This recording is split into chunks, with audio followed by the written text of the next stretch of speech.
Halo, hai, assalamualaikum warahmatullahi wabarakatuh. Selamat malam, selamat berjumpa kembali bersama saya Rifat Hadi di perjalanan Serbuk Senin Berbuku untuk edisi kali ini ya. Malam Selasa tanggalnya 23 Februari 2026.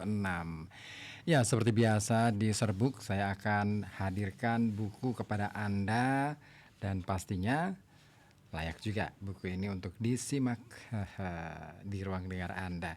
Nah, sambil mungkin Anda yang saat ini sedang santai ya, setelah mungkin menjalankan ibadah sholat tarawih, mungkin lanjut lagi untuk santap bukanya, giliran makan besarnya ya.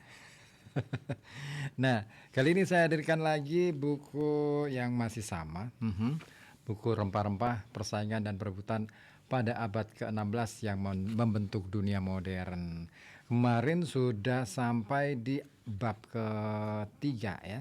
Nah, kita lanjut lagi untuk bab tiganya sampai kelar deh ya. Pokoknya sekelarnya aja ya. Karena tadi sebenarnya sih harusnya mulai jam 7, tapi karena memang ada sedikit ya biasalah. Ya, saya sapa juga yang sudah bergabung di live TikTok. Ada Titisan, ada Bisma, SMG, ada Anak Bawang, ada M. Khairil Anam juga.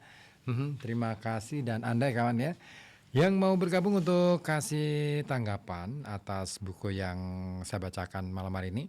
Silakan Anda bisa hubungi kami di 0855420912. Nah, kemarin di bab ketiga itu kita sudah sampai pada bagaimana kemudian kejadian tragis yang menimpa Magellan yang kemudian meninggal karena perang gitu ya.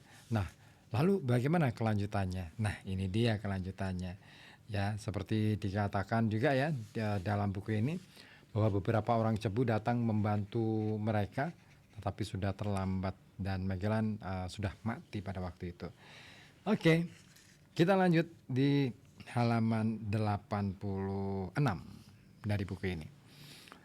Bencana tersebut memiliki konsekuensi lain.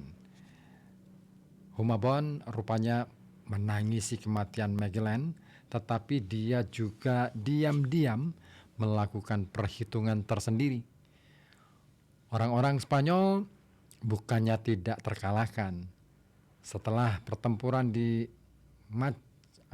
Mactan, mereka tidak dapat memberikan perlindungan dari serangan balik yang akan dilakukan oleh Lapu-Lapu. Perjanjian dengan para penyusup kini sudah berakhir. Pada 1 Mei, dia meminta para pemimpin menghadiri pesta untuk menerima beberapa permata yang dia janjikan kepada Magellan. Sekitar 30 orang berangkat ke daratan, kira-kira seperempat dari keseluruhan anak kapal. Sementara itu, Pigafetta terus menjalani kehidupan yang menawan.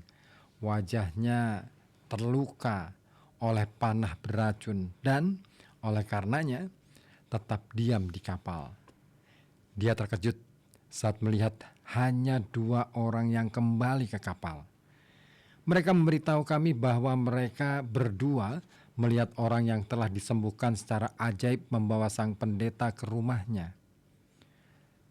Setelahnya, mereka meninggalkan tempat itu karena mencurigai adanya kejahatan. Baru saja mereka mengucapkan kata-kata itu saat kami mendengar jeritan dan ratapan yang nyaring. Pembantaian besar-besaran sedang berlangsung ketika kapal segera mengangkat jangkar dan mendekati pantai, menembakkan mortir ke arah rumah-rumah penduduk. Seorang lelaki muncul di pantai.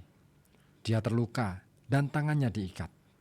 Ternyata Juan Serrano yang dengan putus asa memohon untuk diselamatkan. Dia berteriak bahwa semua orang lainnya sudah mati kecuali Enric si juru bahasa. Serrano yang telah dikirim untuk melaksanakan tawar-menawar nyawanya untuk beberapa barang. Ada sejumlah cerita yang berbeda. Bagi Pigafetta, Serrano telah ditinggalkan dengan darah dingin oleh temannya, Joao Carvalho yang berlayar diiringi sumpah serapah Serrano, terngiang-ngiang di telinganya bahwa Tuhan akan mencabut nyawa Carvalho. Orang lain menceritakan kisah yang berbeda. Harga untuk nyawanya adalah 2 meriam. Carvalho telah mengirimkan 2 meriam ke pantai, tetapi kemudian penduduk pribumi meminta lebih banyak. Serrano memahami permainan mereka dan dengan keyakinan penduduk pribumi berharap dapat merebut kapal-kapal itu, dia berteriak agar kawan-kawannya harus pergi, karena akan lebih baik baginya untuk mati daripada mereka semua binasa. Mereka pun berlayar pergi, diiringi jeritan kematiannya menusuk telinga mereka. Salib yang tadinya ditanam di puncak bukit telah dirobohkan. Jumlah korban yang tewas sangat besar. Armada telah kehilangan para pemimpin barunya, Barbosa dan Serrano, astrolog Andres de San Martin, seorang pendeta dan masih banyak lagi. Beberapa orang bahkan mungkin telah diperbudak. Salah seorang yang sepertinya tidak mati adalah Enric si juru bahasa. Ada yang menyatakan dirinya terlibat dalam pembantaian itu sebagai balas dendam atas perlakuan kejam Barbosa setelah kematian Magellan. Dia menghilang dari tempat kejadian. Magellan haus akan kejayaan pribadi dan mungkin kejayaannya sendiri yang akan menyamai kerajaan temannya Francisco Serrano. Dia telah melakukan kesalahan saat terlibat dalam dunia loyalitas suku dan struktur kekuasaan rumit yang tidak dipahaminya dan telah membayar cukup mahal. Pada 2 Mei 1521, kapal-kapal membuang jangkar. Carvalho yang tidak efektif awalnya terpilih sebagai kapten jenderal, tetapi dengan cepat menunjukkan ini adalah penunjukan yang salah. Setelah 632 hari di laut, kapal-kapal itu kini sudah mengalami banyak kerusakan.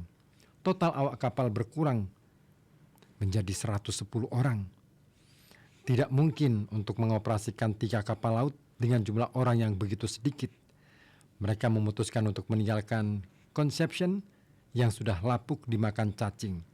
Semua barang yang berharga dipindahkan ke Trinidad dan Victoria, dan mereka membiarkan kapal itu terbakar di Cakrawala.